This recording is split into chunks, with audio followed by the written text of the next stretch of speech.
The 2020s ushered in a new era of exploration for Americans. People who want to get back in touch with nature, going camping, breathing in the fresh air, looking for a getaway from city life. And manufacturers listened, especially for crossovers coming in below $50,000. At one time, Subaru cornered this market with the Forester and Outback. But here we are 6 years into this decade, and it's not like that anymore, because you now have Nissan, Toyota, Mazda, everyone's getting in on the action. And late last generation, we got a RAV4 Woodland, giving us all-terrain tires, a rugged aesthetic.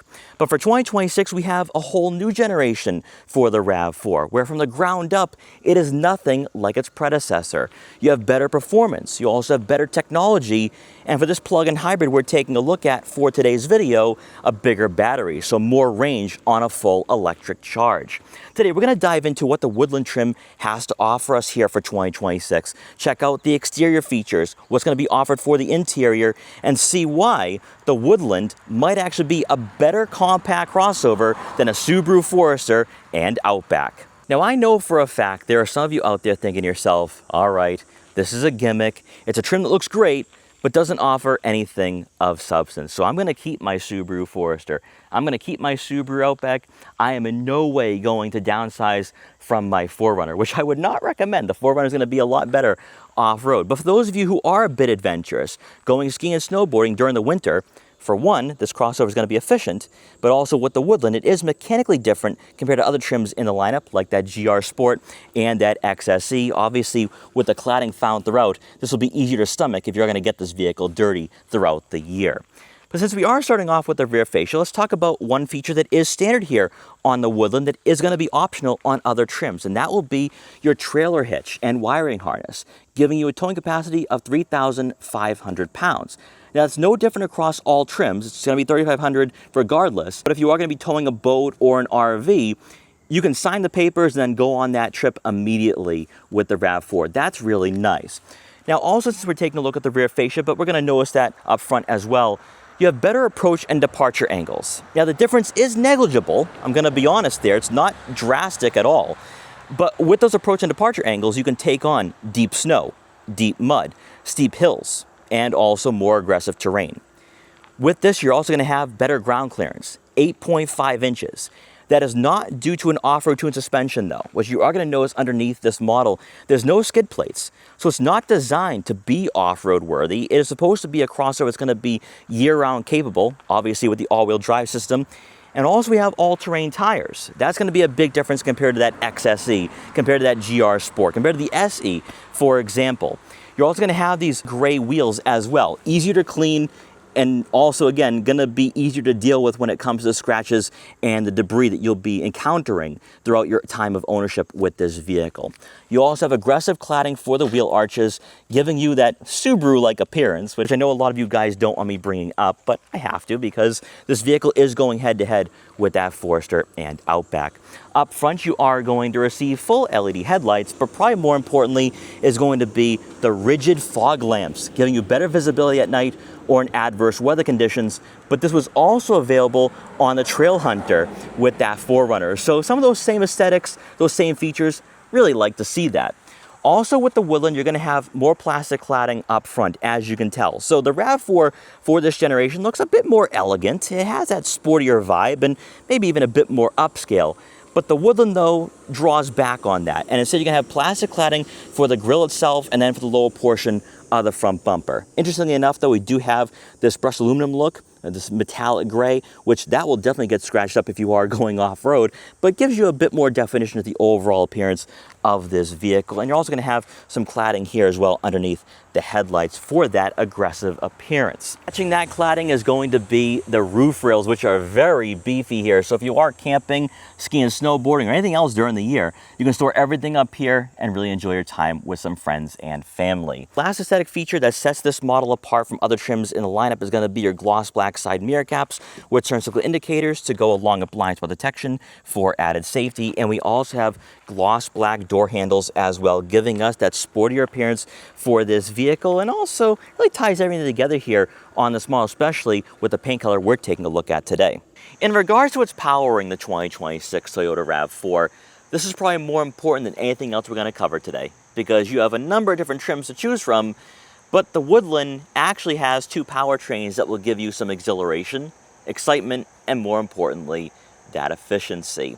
On the lower end, if you want to save around $8,000 to $10,000, you can go with the standard 2.5-liter hybrid 4-cylinder engine, producing 236 horsepower.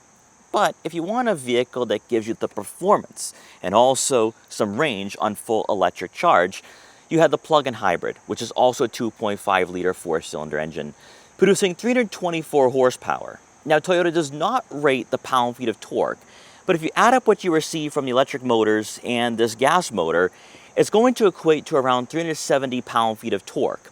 Even better, this powertrain will be found in the GR Sport. So you're not going to have that sports tune suspension, not great handling, but you are going to have a vehicle that is going to be quick in a straight line. How quick? 5.5 seconds.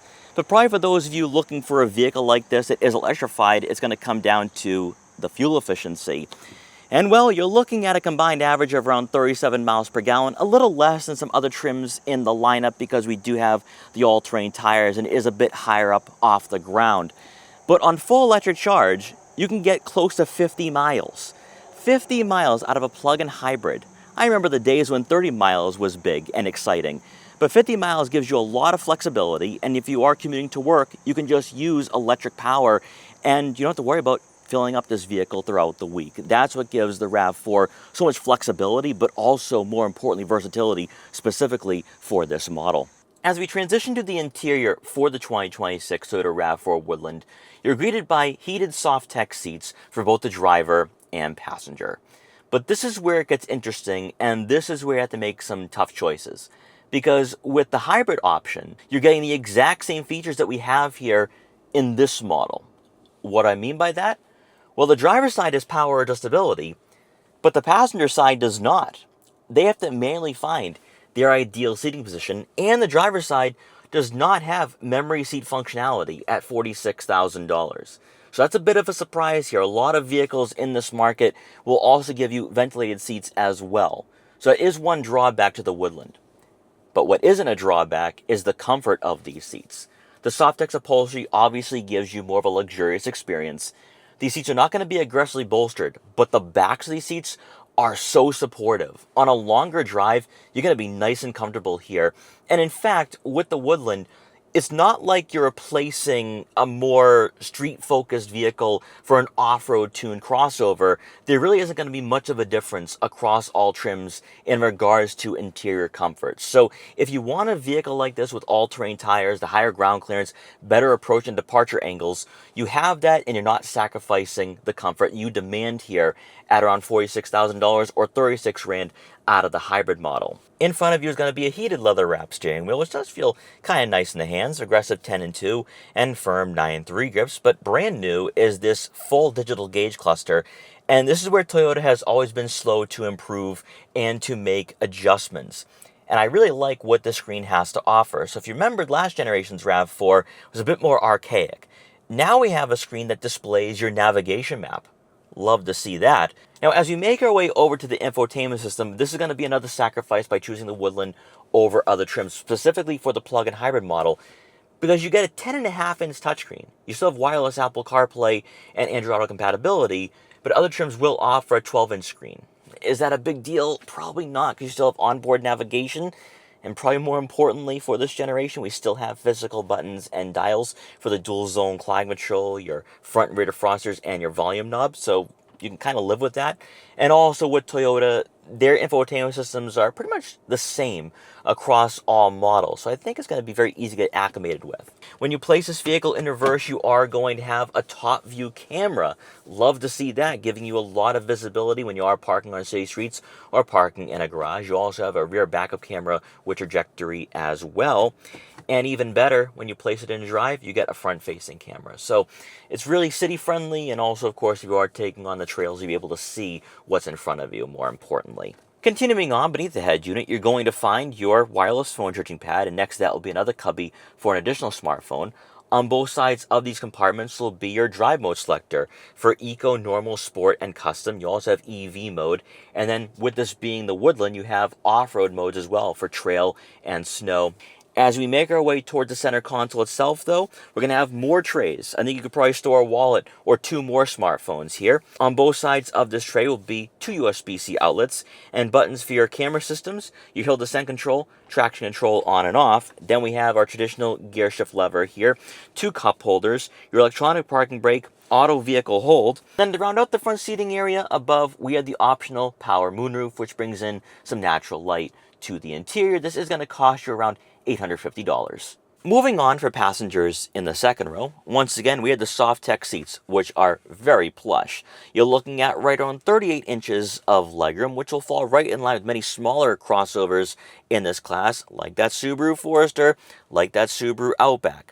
However, it's still going to be behind the Honda CR-V, the Kia Sportage, and Hyundai Tucson, but not by much. You can easily have smaller kids back here or average-sized adults. You have that higher roofline, so taller passengers will not be hitting their head on the headliner. It's just that the one surprise with this being a $46,000 RAV4, we don't have heated outboard seats, and I would love to see that here on this vehicle because it is the adventurous option. It's going to be your off-road tuned crossover where if you're going to the mountains to ski and snowboard, you want that feature. You want to be nice and warm, and we don't have that out of the Woodland, which is very surprising.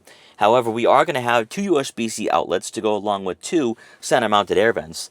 And then to round out the second row seating area, we are going to receive a center armrest with 2 cup holders. For those of you wondering about practicality, well, this is where the Woodland is essentially a Toyota Subaru Forester. So with this trim, you are going to receive a power liftgate. And inside, behind the second row seats, you're looking at right around 33.5 cubic feet of room. That is better than the Subaru Forester and right in line with the Subaru Outback. But there's enough space back here where you can store all your luggage. You have that higher roof line, so you can stack that luggage up. And we do have a nice storage compartment for some smaller items, maybe a couple water bottles, car detail equipment, or maybe even a first aid kit. But I think probably more important here, out of this vehicle, for the RAV4, is that you do get a spare tire. And this is a hybrid, or plug-in hybrid for our model. That is huge, because so many manufacturers don't give you a spare. I'm speaking to you, Honda, which definitely needs one because people are concerned about that. Well, Toyota has you covered there. When you lower the second row seats, you're looking at right around 66 cubic feet of room. Obviously still not going to be class leading, but more than enough if you have a growing family. So the RAV4 is practical, but it's the smaller details, it's the smaller intangibles that some people might overlook on paper that when you check this vehicle out in person, you're actually really going to like. To answer the most important question, is the Woodland a better crossover compared to a Forester or Outback? It really boils down to the powertrains, which we've already talked about in the full review. Whether you go hybrid or plug-in hybrid, for one, you get a crossover that is competitive in terms of performance. But below $50,000, the RAV4 might be unrivaled. 324 horsepower, near 370 pound-feet of torque. And then when it comes to fuel efficiency, 42 miles per gallon in the city, 37 miles per gallon on the highway, 50 miles on a full charge. That is incredible. But with the off-road credentials, this is where I'd say the Woodland is a half-hearted attempt in this market. For one, you get all-terrain tires, which is great. You can take on snow-covered roadways and dirt roads. You have 8.5 inches of ground clearance, no skid plates, and really with the suspension tuning, it's not much different than the XSE and SE. Compare that to a Subaru Forester and Subaru Outback. With the Forester, you can pay $30,000 and get 8.7 inches of ground clearance, Subaru symmetrical all-wheel drive, arguably the best all-wheel drive system under $50,000.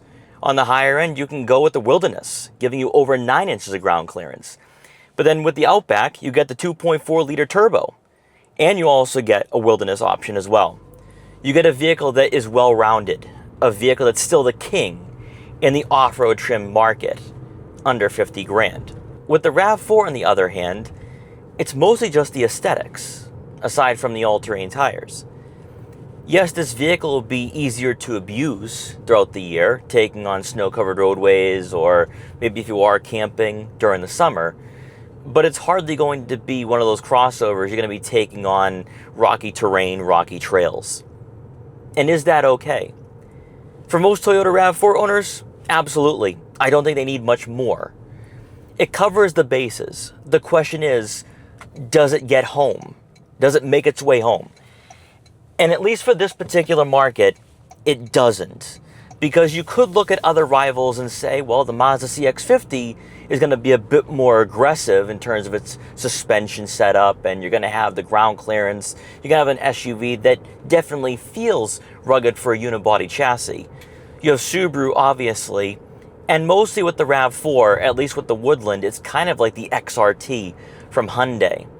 So it's still going to be family friendly, it's going to be city friendly, but it's also going to give you some sense of off-road capability that would be suitable if you live in colder regions of the US and you deal with snow-covered roadways.